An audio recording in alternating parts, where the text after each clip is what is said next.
بسم اللہ الرحمن الرحیم۔ آج تو سب سے پہلے میں اپنے دو انتہائی محترم دوستوں کا شکریہ ادا کرنا چاہتا ہوں۔ ایک ہیں سید علی کوثر صاحب، جن کا تعلق راولپنڈی سے ہے، پروفیسر ہیں۔ انہوں نے ماشاءاللہ بہت اچھے مشوروں سے مجھے نوازا ہے۔ میں آپ کا تہ دل سے ممنون ہوں، شکر گزار ہوں، اور انشاءاللہ آپ کے مشوروں پر بھرپور طریقے سے عمل کرنے کی کوشش کروں گا۔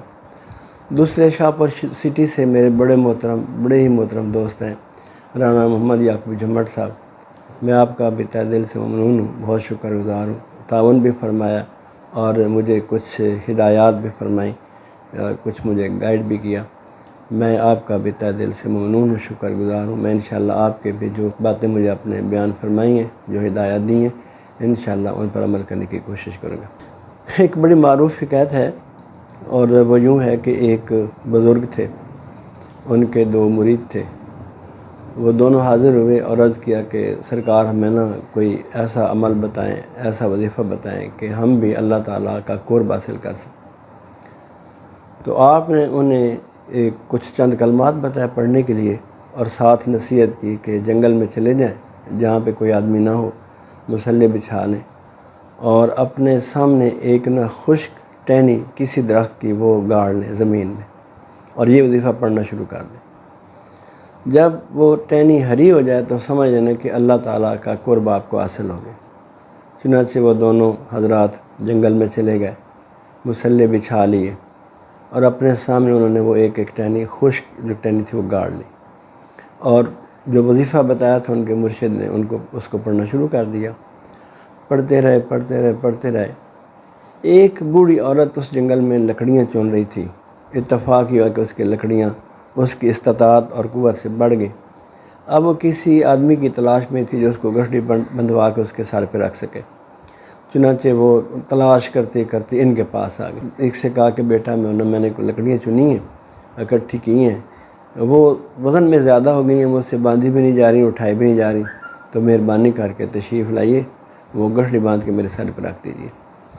تو اس نے اشارے سے کہا کہ بس چپ، اور وہ یہ تسبیح جو ہے وہ پڑھتا رہا۔ اس نے اس کو اشارہ کیا کہ چلی جاؤ، عورت چلی گئی۔ دوسرے کے پاس گئی، اسے بھی یہ کہا کہ بیٹا میں لکڑیاں چنتی نہیں ہوں، لکڑیاں زیادہ ہو گئی ہیں، اٹھائی نہیں جا رہی، تو اگر آپ مہربانی کر کے میری ہیلپ کر دیں، آ جائیں میرے پاس اور وہ گھڑی مجھے باندھ کے میرے سر پہ رکھ دیں، تو میں آپ کی بڑی شکر گزار ہوں۔ اس بندے نے دل میں سوچا کہ پتہ نہیں یہ ٹہنی ہری ہوگی کہ نہیں ہوگی، یہ خشک جو لکڑی ہے یہ پتہ نہیں کب ہری ہوگی، چلو اس عورت کو تو گھر کا راستہ دکھا دینا۔ یہ تو عورت آرام سے گھر پہنچ، وہ اس کے ساتھ آئے، اس نے اس کی گھڑی باندھی، اچھی طرح سے باندھ کے اس کے سر پہ رکھ دی، اور پوچھا کہ اماں جی پہنچ جاؤ گی؟ اس نے کہا بیٹا بالکل بے فکر ہو جاؤ، میں بڑے آرام سے پہنچ جاؤں گی، بھائی یہی میرا مسئلہ تھا۔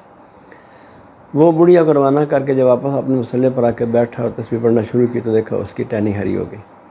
وہ ساتھ والے سے کہنے لگا کہ دیکھ لیں بھئی، ہماری ٹہنی تو ہری ہوگی، تمہاری پتہ نہیں کب ہوگی کہ نہیں ہوگی۔ یہ ایک حکایت ہے، لیکن اصل میں یہ ایک حدیث پاک کی طرف نشاندہی کرتی ہے جو متعدد کتابوں میں۔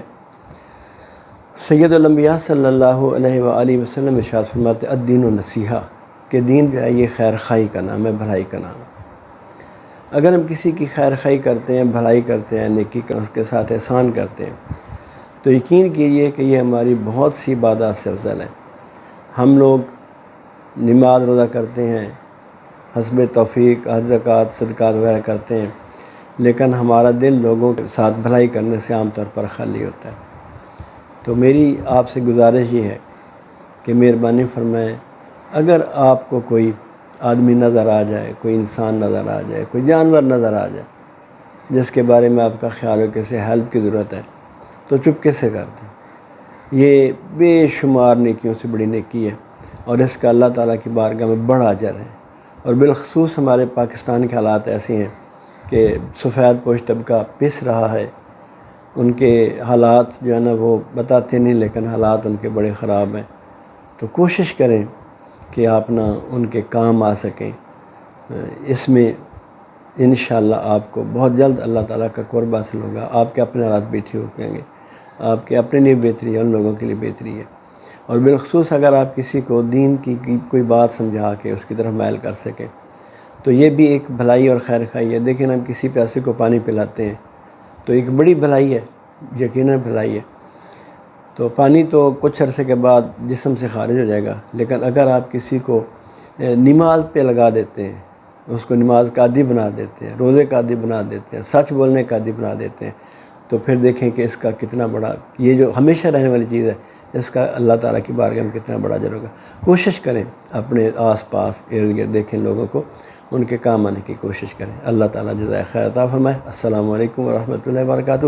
اگر آپ کو بات اچھی لگی ہو تو اسے مہربانی کر کے شیئر کر دیں، چینل کو سبسکرائب کر دیں، اور کمنٹس میں ضرور بتائیے گا کہ آپ کو میری بات کیسی لگی۔ کوئی مشورہ اگر آپ دینا چاہیں تو میں آپ کا تہہ دل سے شکر گزار ہوں گا، اس مشورے کو قبول کروں گا۔